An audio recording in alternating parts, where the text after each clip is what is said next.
तो I hope कि आपको कांतारा शब्द का मतलब याद है, जो था रहस्यमय जंगल। जो कहानी थी एक गांव की, गांव से जुड़े जंगल और उसके रक्षक देव पंजुर्ली की। और इस कहानी को लोगों ने कितना पसंद किया था कि आप अंदाजा लगा सकते हैं कि 16 करोड़ में बनी ये फिल्म वर्ल्ड वाइड 400 करोड़ से ज्यादा कमा गई। और अब इस फिल्म के डायरेक्टर, राइटर और एक्टर यानी कि ऋषभ शेट्टी इसका दूसरा भाग लाने वाले हैं, यानी एक और अलौकिक और अनोखी कहानी। और ये कहानी पिछली फिल्म से भी पुराने समय की होगी, यानी कि जो पिछली फिल्म थी वो शुरू हुई थी लगभग 1847 में और ये कहानी शुरू होगी 345 यानी 345 एडी के आसपास। और ये एक प्रीक्वल होने वाली है, इसीलिए दूसरा भाग होने पर भी इसे कांतारा चैप्टर 1 कहा जा रहा है।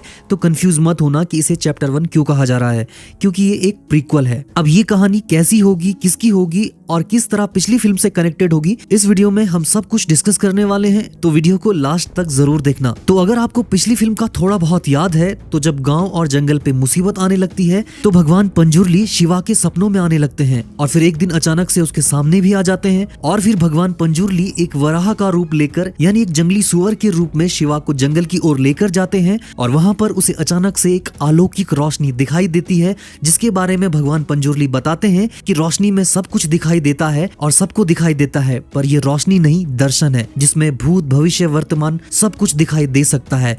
और वहां उस फिल्म में वो दर्शन, वो रोशनी सिर्फ शिवा को दिखाई देती है, पर अब कांतारा पार्ट 2 यानी चैप्टर 1 में हमें उस दर्शन यानी कि वो जो भी अलौकिक दृश्य था उसी के थ्रू एक लीजेंड की ओरिजिन दिखाई देगी, यानी कांतारा सागा में एक और देव की उत्पत्ति की कहानी। तो टीजर की शुरुआत में कहानी का आइडिया हमें मिलता है, जो शुरू होती है कदम्ब डायनेस्टी के समय में। तो ये कदम्ब राजवंश कर्नाटक राज्य का एक प्राचीन शाही राजवंश था, जिसकी उत्पत्ति के बारे में एक महागाथा प्रचलित है, जिसके अनुसार इस वंश की स्थापना की थी त्रिलोचन कदम्ब ने। और उनके बारे में कहा जाता है कि वो 3 आंखों वाले और 4 भुजाओं वाले एक महान योद्धा थे और उनकी उत्पत्ति भगवान शिव के पसीने से हुई थी। और मोस्ट प्रोबेबली हमें उन्हीं की झलक हमें इस टीजर में दिखाई दे रही है, क्योंकि इस कैरेक्टर का लुक भी भगवान शिव से काफी प्रेरित लगता है। हाथ में त्रिशूल, खुली जटाएं, आंखों में एक ज्वाला शक्ति, बदन पे रुद्राक्ष और रक्त, रोंगटे खड़े कर देने वाला सीन है। और इस पूरे कैरेक्टर के लुक से एक गूज़बम्स आ जाते हैं। और ऋषभ शेट्टी इस लुक में क्या लग रहे हैं, उन्हें देखकर ही वो डिवाइन फील आ रहा है। भाई मेरे पास शब्द नहीं है, सैल्यूट है सर आपको। तो अब सवाल है कि ये फिल्म पिछली मूवी से कितनी ज्यादा कनेक्टेड हो सकती है। तो पहले लगा था कि शायद ये भगवान पंजुर्ली की उत्पत्ति की कथा होगी, क्योंकि ये एक प्रीक्वल होने वाली थी, पर क्योंकि टीजर में यहाँ आप साफ साफ लिखा हुआ पढ़ सकते हैं कि ये कहानी कदम्ब साम्राज्य के समय की होने वाली है, तो इसके पूरे चांसेस हैं कि यहाँ त्रिलोचन कदम्ब जो कि शिव के पसीने से उत्पन्न हुए थे, उनकी कथा हमें यहाँ दिखाई जाए। फिर भी ये दोनों कहानियां आपस में पूरी तरह कनेक्टेड होंगी, क्योंकि दोनों ही कहानियों में शिव के अवतारों की बात हुई है, क्योंकि भगवान पंजुर्ली को भी शिव का अवतार माना जाता है।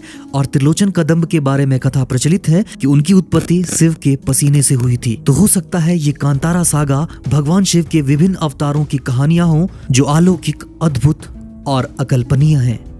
आप देख रहे थे हीरोज हिंदी।